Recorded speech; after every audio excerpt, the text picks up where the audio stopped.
This week at the Supreme Court. The Supreme Court has ruled that in determining whether marital infidelity caused psychological violence under the Anti-Violence Against Women and Their Children Act, criminal intent is presumed in the act of marital infidelity. The court affirmed the conviction of a husband for causing mental and emotional distress to his wife under Section 5, Paragraph I of the Anti-Vowsy Act after she found out that he had an extramarital affair and a child with another woman. The court said that in cases of marital infidelity, the requirement of specific criminal intent to cause mental and emotional suffering is already satisfied once the offender commits the act of infidelity because marital infidelity is inherently wrong under current social, cultural, and religious norms. The court, however, noted some exceptions such as extramarital relationships in non-traditional family setups and modern relationship arrangements with consciously consenting spouses where no mental or emotional suffering is inflicted.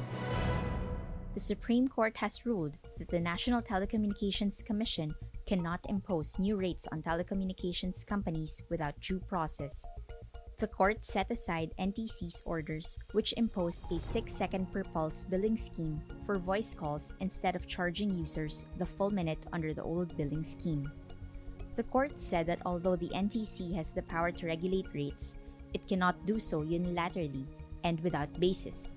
Instead, the rates must be just and fair to both customers and telcos, and should also cover the cost of business operations, based on data collected through hearings and consultation with participating telcos. The Justice Sector Coordinating Council, or the JSCC, on Tuesday, September 3, 2024, launched an interagency collaborative effort to combat online sexual abuse or exploitation of children in the cities of Cagayan de Oro, Iligan, and Osamis. The three cities were identified as role models in the fight against online sexual abuse or exploitation of children, having the most number of operations and convictions, based on data from the Interagency Council Against Trafficking. Justice Zones are the flagship program of the JSCC at the local level, intended for better coordination among JSCC member agencies. The JSCC is a joint initiative between the Supreme Court, the Department of Justice, and the Department of the Interior and Local Government that serves as a forum for discussing issues of common interest and a mechanism for the effective sharing of information to better plan and implement joint projects.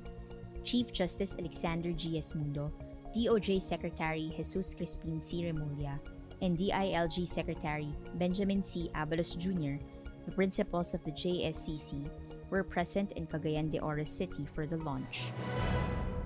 The Office of the Chairperson of the 2024 Bar Examinations issued final reminders for the 2024 bar examinees for the conduct of the first day of the bar exams this Sunday, September 8. Examinees are advised to thoroughly familiarize themselves with the bar bulletins and advisories as they provide guidance on the procedures and requirements for the 2024 bar exams. And that's your Supreme Court this week.